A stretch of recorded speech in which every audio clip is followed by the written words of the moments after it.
Passamos a apresentar os 4 Evangelhos, Revelação da Revelação, Jean Baptiste Rustin. Narração, Paulo de Moraes.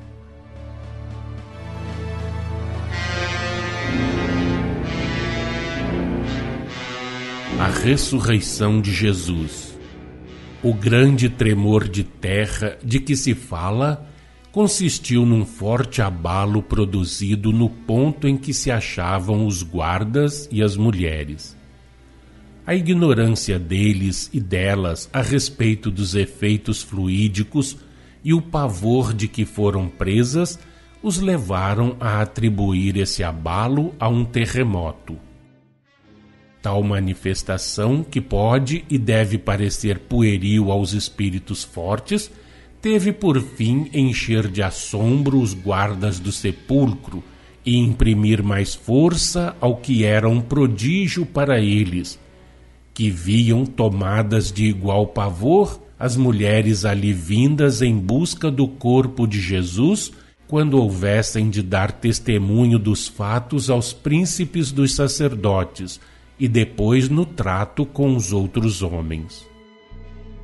O abalo, considerado um tremor de terra, e o derrubamento da pedra foram 2 atos simultâneos, produzidos fluidicamente por espíritos prepostos a tais efeitos físicos de acordo com a vontade do anjo ou espírito superior. O abalo dado ao solo, bem como o descolamento da pedra e a sua deslocação pela força atrativa dos fluidos combinados para esse resultado, nenhuma admiração podem causar aos que compreendem os efeitos que os Espíritos do Senhor produzem. Não lhes podem causar mais admiração do que o fato de se abrir por si só a porta da prisão de Pedro, e do que o despedaçamento das correntes que o prendiam, como se pode ler nos Atos dos Apóstolos, capítulo 5, versículos 18 e 19, e 22 e 23, que contam o fato de que os apóstolos foram presos e recolhidos à prisão pública. Mas de noite, um anjo do Senhor abriu as portas do cárcere e os conduziu para fora. E também no capítulo 12, versículos 3º a 10º, quando Herodes manda prender a Pedro, e este, acorrentado e guardado por 4 escoltas de 4 soldados cada uma, veio um anjo do Senhor, arrebentou as correntes e o conduziu para fora da prisão por entre os guardas que estavam dormindo.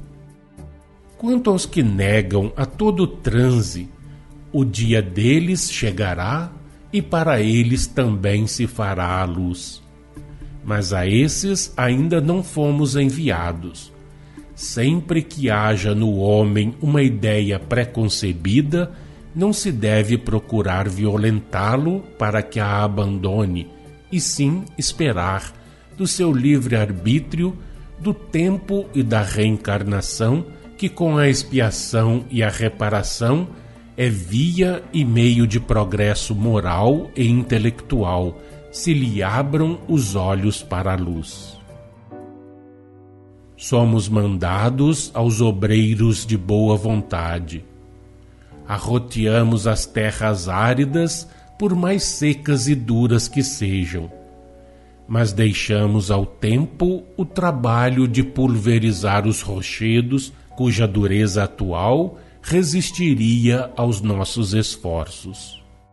Temos por missão preparar os materiais esparsos, reuni-los um a um e dispô-los para aquele que dará bases sólidas às vossas crenças. Não tenteis penetrar o sentido destas nossas palavras. A seu tempo serão compreendidas. Não iremos mais longe. Ainda não sois mais do que trabalhadores inábeis. Entretanto, trabalhais para a obra do futuro. Não desanimeis porque sejam repelidos ou recebidos com zombarias e sarcasmos os vossos esforços. Caminhai sempre, oferecei abrigo aos que se vejam despojados de suas crenças e sem saberem onde encontrar a esperança e as consolações. Apresentai-lhes o facho da frouxa claridade que os ajudará a avançar para a luz, que não deixará após si mais sombra alguma.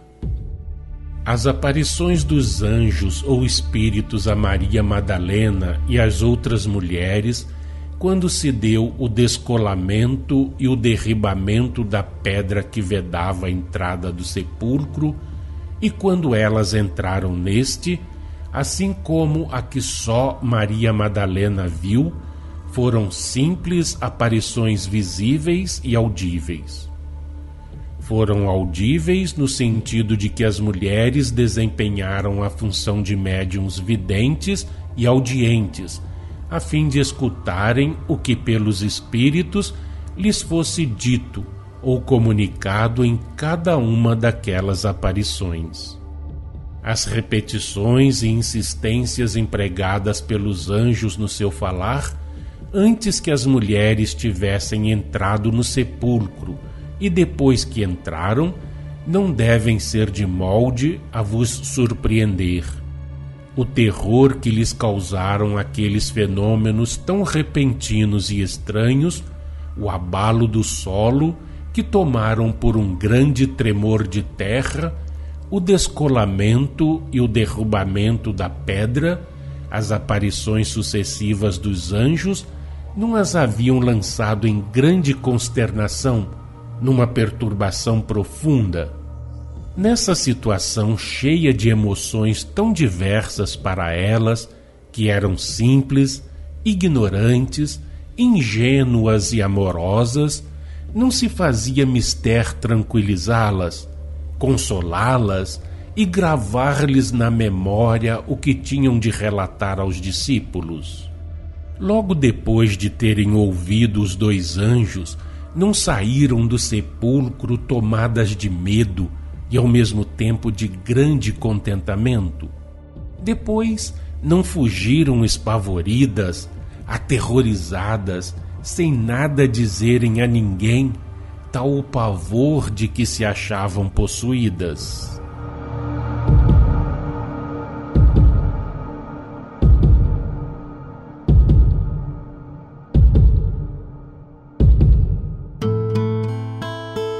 Acompanhe no próximo programa mais um trecho de Os Quatro Evangelhos, Revelação da Revelação, Jean Baptiste Rustin.